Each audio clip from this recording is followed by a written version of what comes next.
So to begin with, we're going to cover how to log in, and you'll see that we've got the Google page in front of me.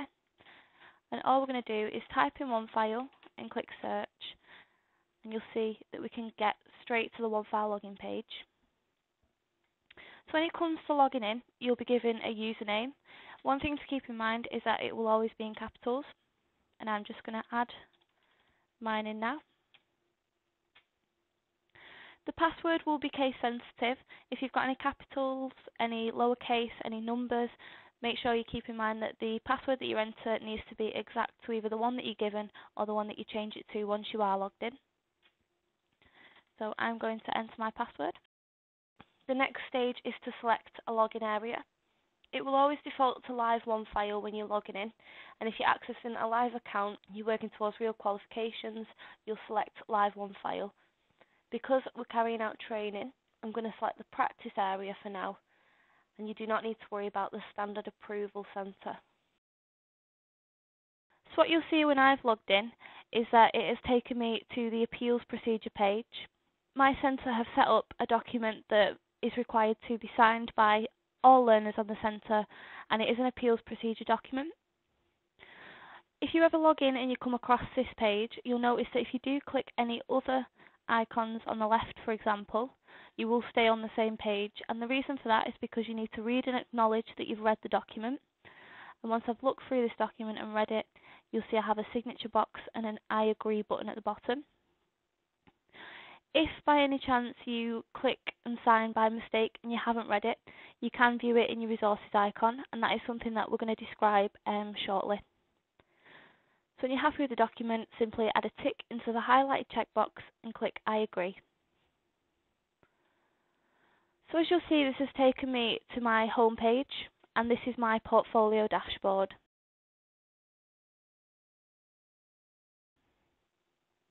To begin with, I'm going to have a look at the online status. So if you look in the top right hand corner, you'll see I've got an icon here. If you click that, it will lead you to the online status box. So what we've got is show my current status to other users.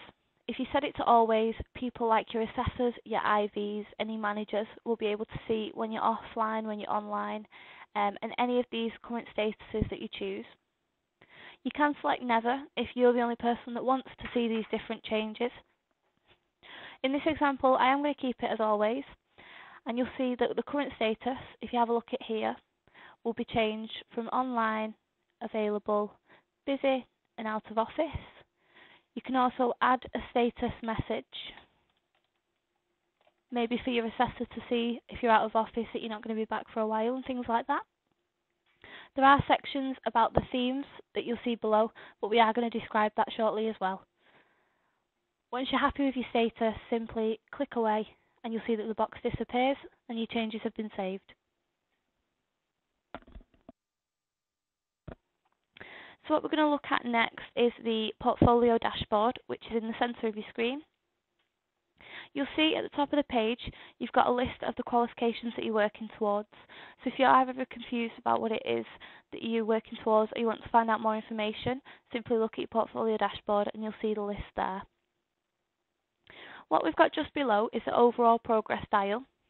And what this tells us is what percentage of the portfolio have we completed so far. We also have it colour coded so we can see. You'll see that the red section is below target, the amber section is on target, and the green section will be above target. So in this example, my learner is around about 48% and they're on target for where they should be. What we've got next to the overall progress dial is a gap analysis pie chart.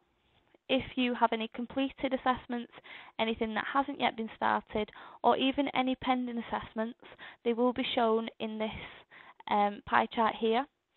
As you can see, if you hover over, you can see the percentage of what I've completed and what I have yet to complete. If I had any assessments that were maybe with my assessor to do, or something that was with me to do, you may see an amber segment, and all that means is that there's an assessment that hasn't yet been fully signed by yourself and the assessor. So what we'll see below these progress dials is the My Profile and CV section. We are going to go over how to update your profile settings, your display settings, and we will do that shortly. On the right, you've got My Portfolio. This is your whole portfolio in a nutshell. All your assessments, plans, reviews, anything like that will be stored. And this is the very last thing that we're going to look at, so it will be towards the end of the video. If you have any messages, when you do log into your account, you'll see that the messages icon is highlighted. It will also tell you how many unread messages you have. If you want to upload evidence that you want to link to an assessment at a later date, maybe you want to get some work uploaded, any certificates that you think might be useful towards the end of your portfolio or throughout, you can use this icon to upload general evidence. If you want to create a witness status, which is a person who doesn't have an account on OneFile but may witness you doing something at work, for example, health and safety when the fire alarm rings, you can create a witness status using this icon. If you're unsure of how this works, you can feel free to speak to your assessor about it as well. The tasks icon works exactly the same as the messages. If you have anything outstanding, it will highlight for you, and it will also tell you how many new tasks you have to complete. Resources is where you'll access the first page where we logged in and we had the appeals procedure. If you've accidentally signed and accepted without reading, you can always access it through here. It will also contain things like workbooks, any documents, anything at all that your centre have uploaded to help you gain your qualifications. And that is the portfolio dashboard. Just below you'll see a section which is called the assessment team. Here you've got your main assessor, known as the primary assessor on OneFile. You've got primary internal verifiers, and then you've also, in my example, I have an employer who's linked to my account. Some may not.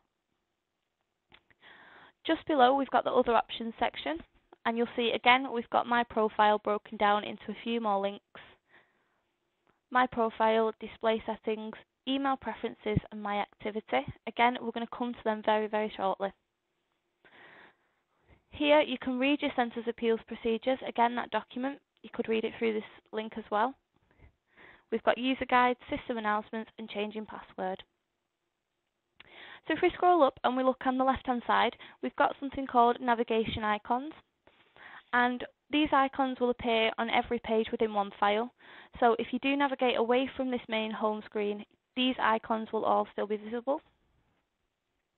If you want to customize what icons you can see, you will see a Manage Icons button in the in the top left-hand corner.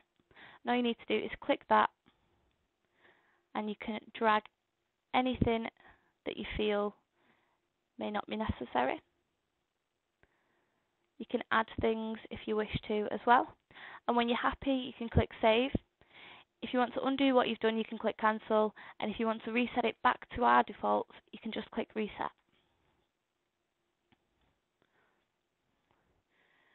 So what we're going to look at now is a personal profile. And I'm going to scroll to the My Profile link here.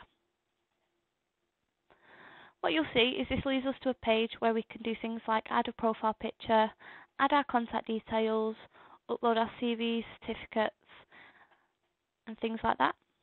So if we scroll up and we click the Upload a New Profile Picture, you'll see that we can see a Choose File or Browse button depending on what you're using. I'm going to click Choose File. You'll see I've got that here. I'm going to upload it. You can crop the image, so if it's slightly larger than what you'd like, you can crop it to make it a little bit smaller. But I'm happy with this size, and I'm going to click Accept. And as you can see, I now have a profile picture on my profile. So if we scroll down, we'll see we've got our contact details. One thing to keep in mind is that you can't save this page without having a home address and a mobile telephone number added. So you can see I have my home address here. I can also tick if I want to display this information on my public profile, which I am going to tick because I'm going to show you how it looks shortly. We can enter a daytime telephone number, private email address, as well as our mobile, of course. We've got website links if you want to add your Facebook link or anything like that.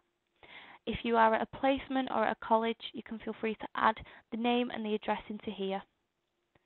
So I'm happy with the information that I've provided on my profile. And what I'm going to do is click the Manage Documents button, because the next thing that I want to do is attach my CV and job description to my profile. So clicking the Manage Documents button takes you to a page that looks similar to this. And what I'm going to do is click again the Choose File or Browse button. I'm going to select my CV document. And once I've selected the file, I've entered a description, and now I'm complete, I can click the Upload button.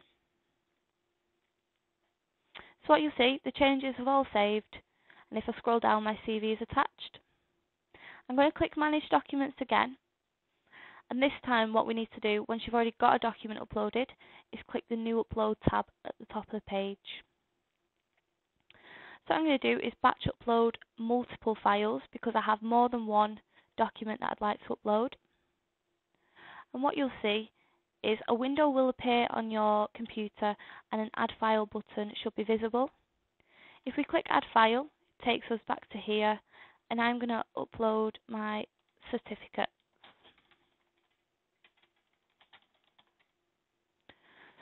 Once you've selected the file and you've entered a description, you can either remove it if you're unhappy or you've uploaded it in error, or you can simply click Add File to add a new file.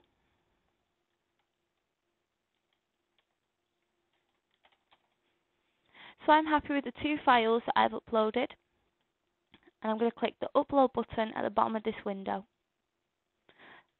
So what you can see is it does display the progress. This was quite quick because these documents were quite small, but if you're uploading things like videos, maybe audio files, you'll be able to see the progress of your upload if you use a batch uploader. Once we're done, we can click Finish and simply click the CV and other documents, and you'll see that I've got my CV and my two certificates uploaded onto my profile. So clicking the My Profile tab is going to take us back to the same page, and once we're happy with everything, we can just save it to make sure that we're not going to lose any information. So the next section will be Display Settings, and I'm going to click the Display Settings tab at the top of the page. As you can see, we've got new themes, and I'm going to preview the green and the violet. We've got our classic themes, for example, business, Parma violets, and silver bullet. We've also got accessible themes. If you are a user with dyslexia, we've got the blue and yellow, we've got the blue and green. We have always got a black and white large text one as well, so it's entirely down to your preference. On the icons section, we've got our classic, and just look on the left hand side and you'll see this change. We've got business, and we've got the OneFile 2013 ribbon. You can personalise your account by changing your colour settings. For example, if you wanted to change the progress bars, you could change them to any colour possible. In this example, I'm going to change my signature highlighted option, and I'm going to change it to green. If you scroll down, you'll see that we've got a font section at the bottom. We can change the actual font on our account by simply selecting each of the options. You can also change the font size to small, medium, large, extra large, and again that goes a lot larger than there. We can simply make it slightly larger or back to medium. And the good thing about this page is it does automatically save for you, but if you got to the stage where you weren't happy with the changes that you made and you wanted to go back to the default setting, you could simply reset the defaults. So the next page that I'm going to show you is email preferences. What you'll see is a private email address section, and this was actually present on my profile as well. If you add any email addresses into here, it will mean that if you do have your email alerts on, you'll be sent daily digest and different emails to that account. You can also send a test email if you want to check whether you're going to receive OneFile emails. For example, if you were to click this button and you didn't receive an email, there could be a block from this address. In that case, you can either contact us or maybe a training provider or an IT department. If we scroll down to email alerts, you'll see that we've got the master switch. If you don't want to receive any email alerts, you can simply select this option and you'll see that it's collapsed the whole daily digest section as well. In this example, we do want to choose which emails we receive, and you'll see that that's brought this section back. I'm going to untick ad hoc alerts because I don't want to be sent an alert every time something happens. I'm going to keep my daily digest on, and you'll see that it does default to the 5 days in a week, but you can change it to any days that you prefer. So I've chosen to receive my daily digest every Sunday. You can also customize the content of your daily digest. For example, if you only want to see what tasks and messages you have, you can simply untick the review options. Or if you're interested in seeing anything that you've got coming or any reviews that haven't yet been done, you can feel free to tick these options as well. You can click a Send Now button if you want to see how the daily digest is going to look when it's sent to you either on a daily or weekly basis. And once you're happy with your email preferences, simply click Save at the bottom and you'll see that your preferences have been saved. So very quickly I'm going to show you my activity. And all this is every time I've done something within my account, you can see that I've logged in, logged out, and that just keeps a log of everything that I do when I'm in my portfolio. Public profile. You'll see that I chose to display this information on my public profile. If I'd unticked that option, things such as my home address wouldn't appear. Earlier we created a status message to say that we'd be back at 5 PM because we're out of office.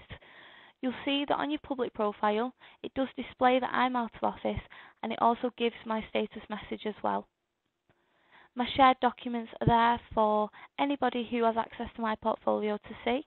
One thing to keep in mind is that as a learner, you don't have access to other learners' profiles and vice versa.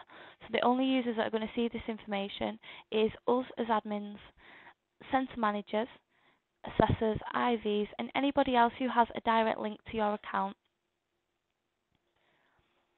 So that is basically your home page and your public profile. And I'm just going to navigate back to home by clicking here. And you'll see that we're taken back to the portfolio dashboard. So what we're going to cover next is assessment plans, and that's going to be through the tasks icon. As you can see, when I change my display settings, I change the highlighted options to green, and you can see how the changes are reflected throughout the portfolio. So because we have tasks to complete, I'm going to click this icon, and you'll see my first task is to please sign my recently prepared assessment plan by my assessor.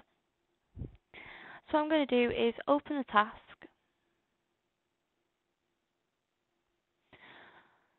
So here is an assessment plan that my assessor has created. All this is your assessor showing that they're planning to set you work. This isn't anything that you can edit or change. You'll see that your assessor would have named the assessment plan, said when it was set, when they plan on doing another assessment plan, and whether they were face-to-face or if they did it remotely. We scroll to task to complete. We'll see that this is work that my assessor has set for me to do. I have a project which is going to cover Unit 55, and here are the descriptions of what I'll need to do. Just below the task is a future planned assessment, and if you have a look at this, this is something that my assessor is planning on doing when they actually come and see me in person. They're going to do an observation to cover the same unit, and there's a description of what they plan to do. If we scroll down to attachments, we'll see that my assessor has also added me a template, and this is to help me complete my task. They've also left some feedback to ask me to read and sign my plan and to check my tasks once I've done that. So what I'm going to do is leave some feedback for my assessor.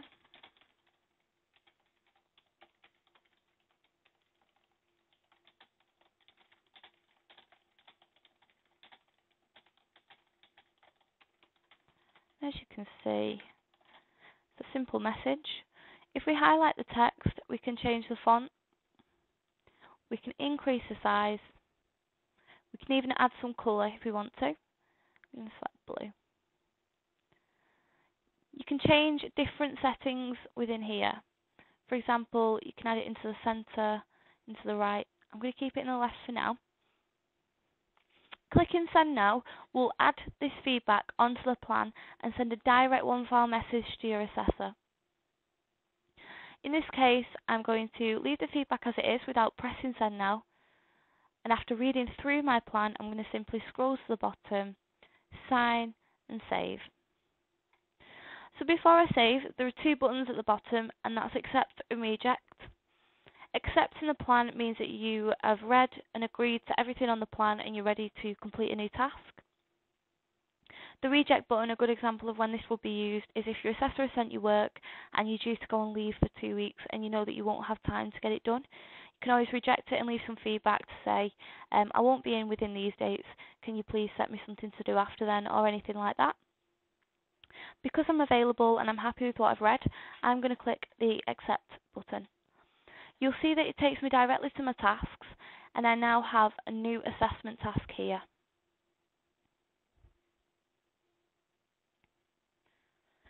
So the tasks is something that we're going to go back to shortly.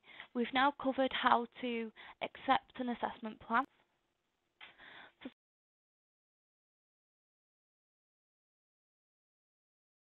to do this, I'm going to go back to the home page, and we're going to navigate to the upload evidence icon here. So clicking this icon leads you to a page of uploaded files. What you can see is the description of the file. Is it linked to a folder? What kind of document is it, for example? Is it a video? Is it a PDF? Is it a Word document? How large the file is? Has it been used in an assessment? One thing you'll notice is if it hasn't been used in an assessment, you can actually delete it from here. If it has been used within an assessment and you need it removed, it would need to be removed from the assessment itself. That will become more familiar when we start going through uploading and attaching evidence to assessments. But keep in mind, if it hasn't been used, you can delete. There's also the date created and have you ever modified it, maybe edited the title.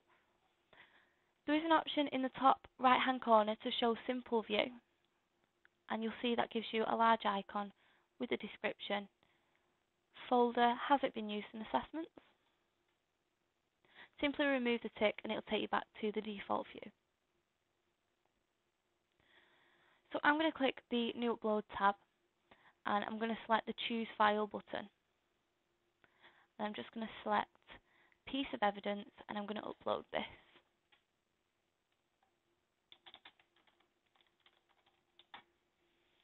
I have selected my file. I've given it a description that's relevant to maybe something I'll use at a later date. And now I'm ready to click the Upload button. What you'll see is that my document highlights just to let me know that it has been uploaded. And I'm going to click New Upload one more time. What we're going to do is we're going to use the Enhanced File Uploader. So what you'll notice when you are on any evidence pages or uploading pages, you will see a bar that says drag and drop files here. So we're going to click the Choose File button here. And what we're going to do is select a piece of evidence, simply click, drag, remove this window, and you'll see that our document has uploaded. When you use drag and drop, you'll describe your piece of evidence after it's been uploaded.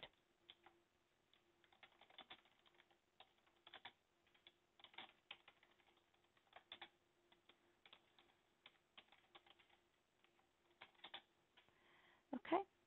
If you had folders created, you could select a folder from this drop-down list. And if you're happy with what you've done, you can click Save. And that's how you upload general evidence. It's really simple and straightforward, and it will remain stored in here unless you actually physically click that delete button. If we click the Folders tab at the top of the page, you'll see that there's no defined folders created at the moment, and all I need to do is click the Create New Folder link.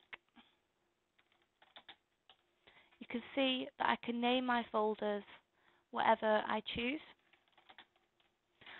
In this example, I've used them as units. So for every unit that I do, I'm going to organise my evidence into that. To add a piece of evidence into a folder, simply click the edit icon and select the folder from the drop-down list. Once you're happy, click Save. So that was a really quick overview of how to upload general evidence. We're going to go back to the home page again so that we're on the dashboard.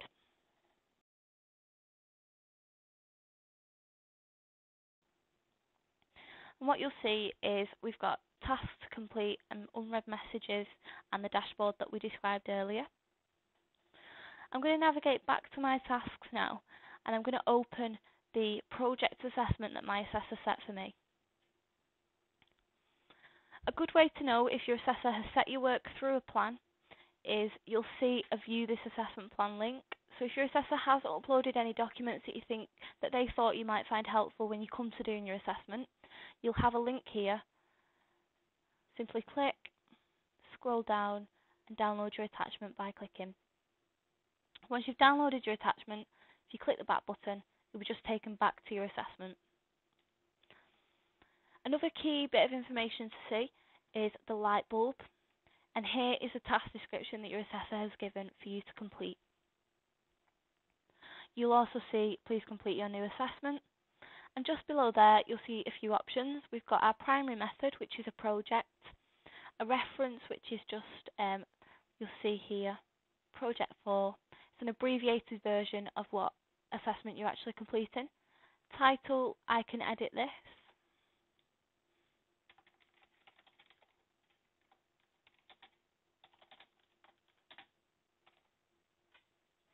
Date, you'll see it will default to the date that you have been sent the work, but you can change it if you need to. Because I've made a change, I'm just going to scroll to the bottom and click Save and Refresh. And that just stops me from losing any work. So this is something that my assessor has sent for me. They've been planning to do it and they finally sent me the work. So in this example, I'm not going to select criteria, I'm just going to provide some evidence. So to attach evidence that you've previously uploaded, all you'd need to do is scroll to the evidence section and click the paperclip icon.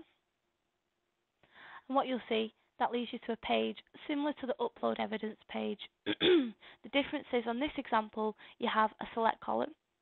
And all I'm going to do is tick off any work that I've uploaded that was made for this unit in particular. Once you've ticked any pieces of evidence that you feel you'd like to attach to the assessment, you will see a green attach button at the top and the bottom of the page.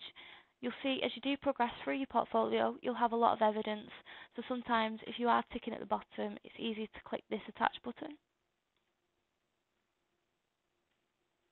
And if we scroll down, we'll see that for every document that's uploaded, it will be visible here. If it isn't visible here, it means it hasn't uploaded. We can type into the evidence box as well. Again, we can highlight, change the size, change the font and the colour. You'll see that there is an Import Word document button here as well. If you've created your answers on a Word document as a piece of text, and instead of copying and pasting and things like that, you just want to get it all into the evidence box, you can simply click Import Word document, select the Choose File or Browse button, you simply select your file and click Import. One thing to keep in mind is that if I was to import my report into this box, I would lose this bit of text that I've added as evidence. So be conscious when you import a Word document, it will override the content that's currently displayed. So I'm not going to import a Word document in this example, I'm just going to click Cancel. You can see the red crosses. If you need to remove a piece of evidence from an assessment, they'll be visible for you as well. What I'm going to do is show you the new upload icon, simply by clicking. And you'll see it takes us back to that page that was visible when we were attaching CVs and certificates, when we were updating our profile information, uploading general evidence. It is the same page throughout. I'm going to click the Choose File or Browse button, my planned assessment evidence,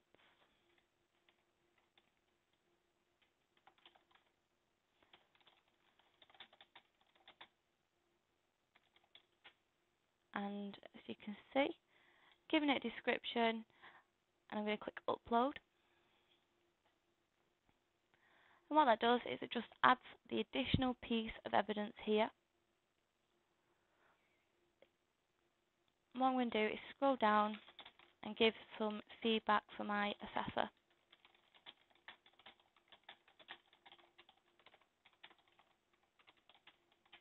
as so. Again, we can change and customize our text.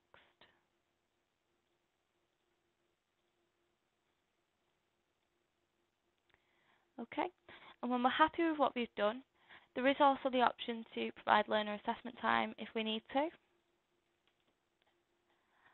The last section is to sign on completion and to save. A little bit about these buttons. Save and refresh will save the page that you're on, but it won't navigate you away. A good example of using this button is if you've got a lot of evidence to type in. Always use save and refresh frequently, as it will prevent you from losing any work. Save and quit is going to save the page and navigate you away. So that could be a final save once you're done with what you need to do on the assessment. Cancel will not save anything, and it will take you away from the page. So only use that button if you haven't added any evidence or feedback or anything like that. Because I am happy with the assessment that I've completed, I'm going to add a tick into the highlighted checkbox, and I'm going to click Save and Quit. So what Save and Quit does, it takes me to my pending assessments page, and I can see a list of any work that is set. As you can see, I've just completed my project, and the action is now required by the assessor. That just means that it is now sent as a task for my assessor to look at. This one, however, is still with me, and you'll see that I still have an outstanding task as well. So what we're going to do is click Tasks again, and we're going to open our final task. So on this assessment, we don't have the link in the top right hand corner, and we don't have the light bulb. So what this tells me is my assessor has sent me a task for an unplanned assessment. What I'm going to do in this example is I'm going to select some criteria, simply by clicking the Set Criteria icon.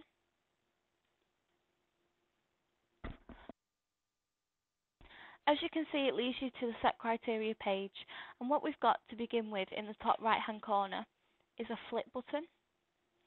If you provided written evidence and you want to map it towards criteria, you can simply look at the evidence and tick criteria as so. If you click it again, it'll just take you back to the default view as well. Just below, we've got the gap analysis view, and we've also got the tree view. So the gap analysis view will show you a view which is similar to this. You'll see the qualification that you're working towards and the units. You can also see how much progress you have per unit. And if you expand, you can see what assessments already map towards progress. As you can see, if the progress box is green, it means that it's a completed assessment, and if it's red, it means you haven't yet had an assessment linked to that criteria.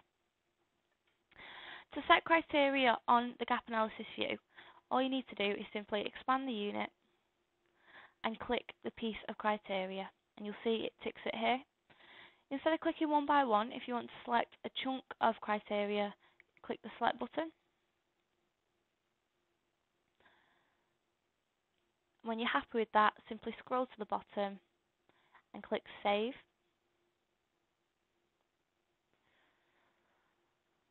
What we're going to look at now, and you will notice as well that it is highlighted, and that's just a way of telling you what you've already selected on the assessment.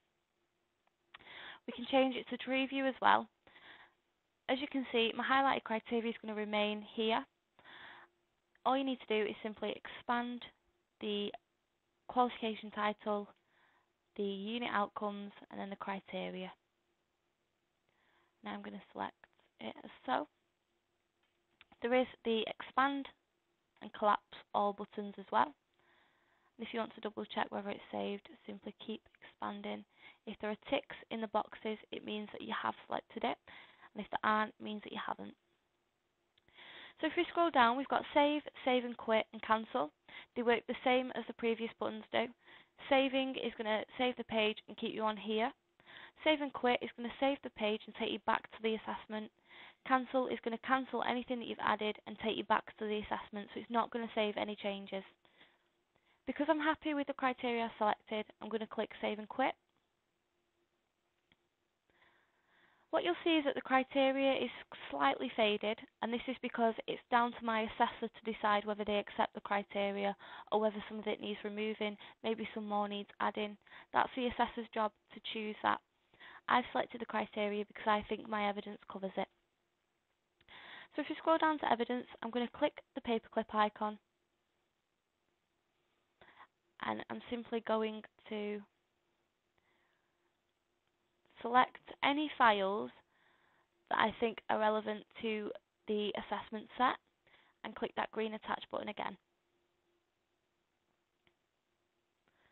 Again, we can type in this box,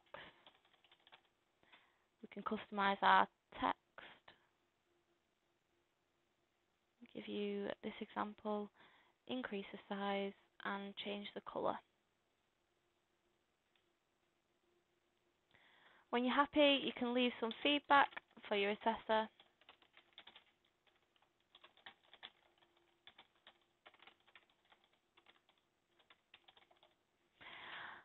Again, you can leave assessment time if you need to.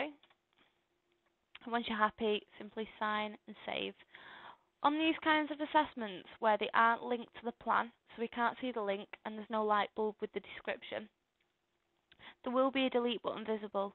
Because it's been sent as a task to yourself to complete, you as a learner then have the ability to delete it. My advice would be, if you have assessments sent by your assessor, don't click that delete button unless you've been asked to do so, just in case it's something that your assessor has set for you as work. So I'm going to ignore the delete button, and instead I'm going to click save and quit. Again, it takes me back to the pending assessments page, and the action is now required by my assessor for both of the tasks that have been set. So now that we've covered the assessments process itself, I'm going to go back to the home page.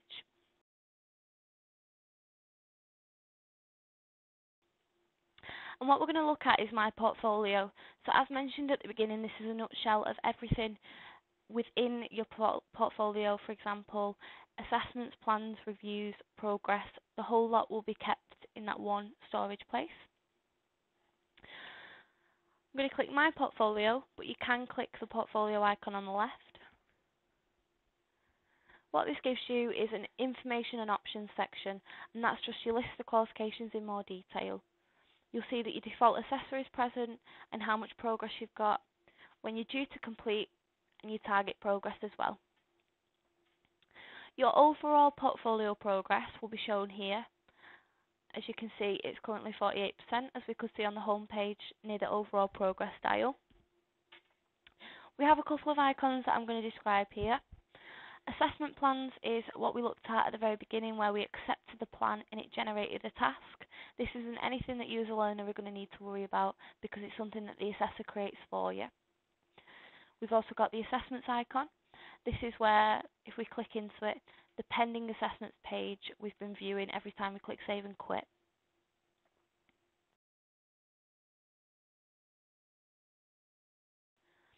We've also got the gap analysis icon.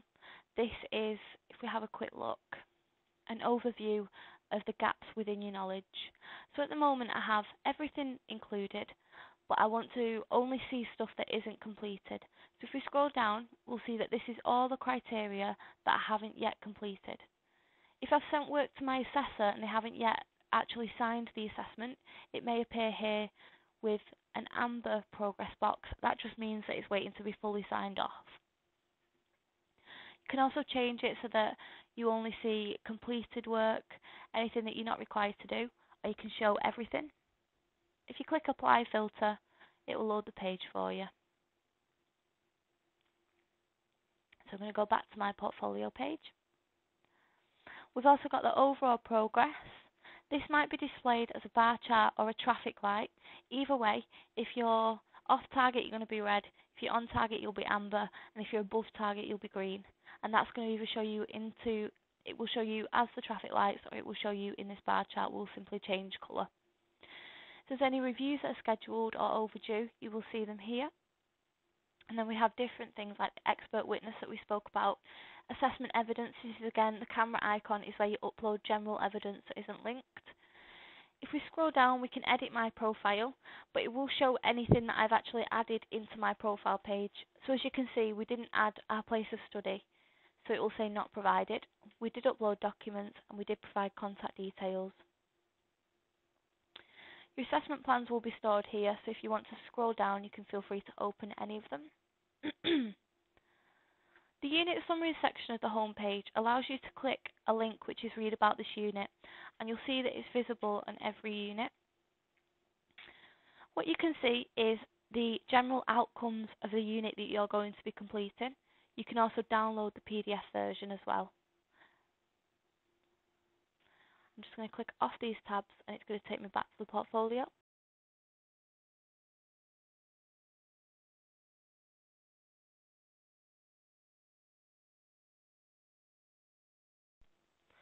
So rather than navigating back to the home page, we're going to scroll up and click the assessments icon.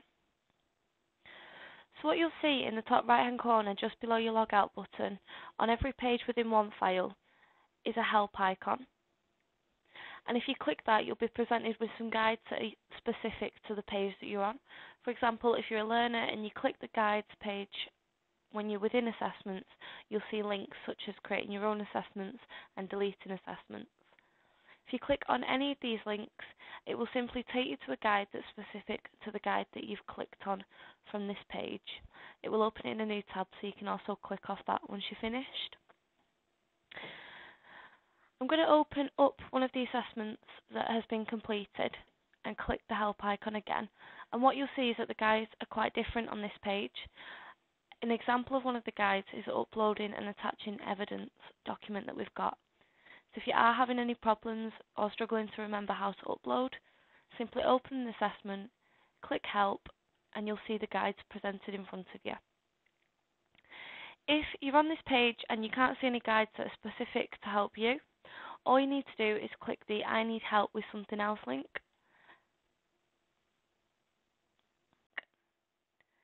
And that will take you to our OneFile page where you can either submit a ticket or you can look at our knowledge-based articles. If we click the OneFile link top left, what you'll see is some different knowledge-based articles. We have general queries and some user-specific guides. If you're a learner and you're looking for some additional guides to look at, select Learner from the different options, and what you'll see is the different articles that we've got. We've got common activities. Again, you can click that and you'll have access, and so on. If you've read through the knowledge-based guides and you're still struggling and you'd like to contact us directly, the technical support team, you can click Home and select the Submit a Ticket icon, or you can click Submit a Ticket from the page that you're in. Either of these buttons will take you to the exact same place, and you can click Next. And as you'll see, you'll have some ticket details that you'll fill in.